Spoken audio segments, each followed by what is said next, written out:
هو الذي أضحك وأبكى ọba Ọlọ́run ọba panilẹ́kún tí ó sẹ́ni tí ó yẹ lọ́wọ́ wò ọba náà lọ́ba panilẹ́rìn tí ó sẹ́ni tí ó yẹ lọ́wọ́ wò. ewúrẹ́ ọ̀nà àlùbáríkà gbogbo ẹni tí ń bá ń fẹ́ oríire àtọ̀dọ̀ Ọlọ́run kó bá ń tẹ sáásọ́ba mi pé Allahu Akbar. wàláhì wí bẹ́ẹ̀ dáadáa.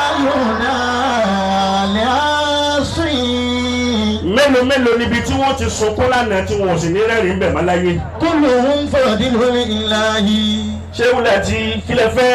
kulluhum fadilul. bàbá wa Mágàjí gbogbo wọn náà mo ti kí wọn. bàbá wa náà ń gbọ́ ẹgbẹ́ ṣé ó gba àwọn ṣé wúlẹ̀ tí wọ́n ìsáfẹ́ kéèyàn ó sì ṣe. kulluhum fadilul ilahi.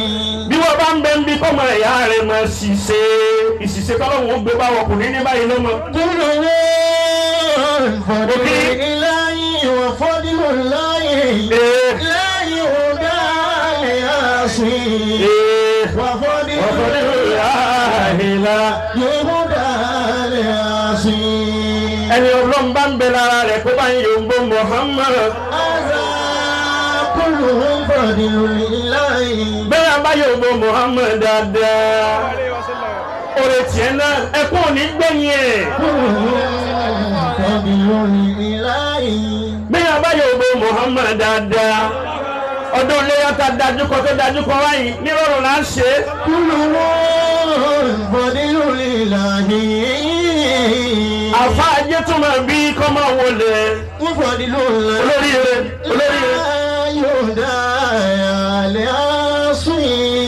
ẹ máa sọ̀rọ̀ lọ́wọ́ ibi tí wọ́n ti ń jùgbọ́lẹ̀ àsìkò gbà náà lẹ́nu mi ò wọlé sí.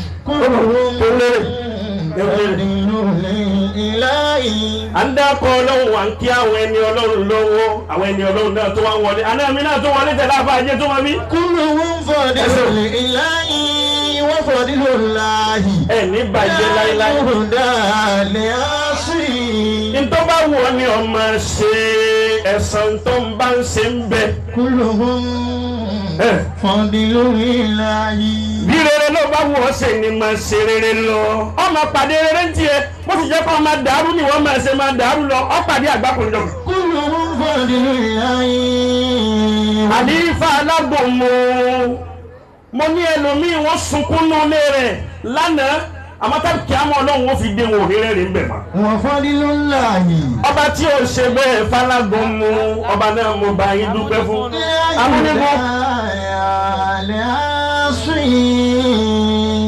amúnigun ẹṣẹun ó ti tó báyìí ó ti tó. kò sínú àṣà tèmi kí n máa ṣe wá sí kan máa ná mi lówó. kulluhum fadilul ilahi. àmọ́ mo gbàtà amúnigun bẹ́ẹ̀. kulluhum fadilul ilahi. huwa alladhi adhaka wa abka. kulluhum fadilul ilahi. àìmọye sọkúnsọkún tó ṣe pé gbogbo ẹkún tó sùn láyé tí ó fi jáde sáyé tí ó fi jáde kúrò láyé kò rí rẹ̀ nìkan wọn. wa fadilul lahi la yuhda li asi. bọ́lá ń bá gbé àdánwò wá fọmọ ẹ̀yà rẹ̀ kan nǹkan kan ṣe é ní má fi ṣe yẹ̀yẹ́ má yọ ẹgbà lọ́lọ́run náà bí n bá ń dá fún ọ tọ́lọ́run ọ̀tí máa fi ibìkan nà ọ́ lẹ́gbàá kì í dá fún ọ. ilahi lakal hamdu. gbogbo ẹ wá ń ṣe ìwọ náà ní gbogbo ẹ ń dùn ń dán ń yọ ọ̀rọ̀ àdìbí tó ti ń sunkún ní kọ̀kọ̀ tí ń fa ìfọ́n gbogbo gbà ọ̀rí ibi tó ti ń sunkún ní kọ̀kọ̀ má rò pé oore òun èèwọ̀n kalẹ̀ o. ilahi lakal hamdu. mọ iye ọjọ́ táwa náà fi sunkún láyé. fi dàwádàkà. àwọn èèyàn tún fi mí ṣe yẹ̀yẹ́ wọ́n rò pé irú ń tà ń ṣe lẹ́ni àlè ṣe láyé ni. rìdó akànnà rìdó alámúrinà. Allahu akbar. bìkà kánà má kánà. Ọlọ́run tún gba bàbá wa Amirul Jaysh ó tún gba àwọn lójijì nígbà tá a rò pé wọ́n lè lọ ẹwà dúró ẹkún. Bika kana makana.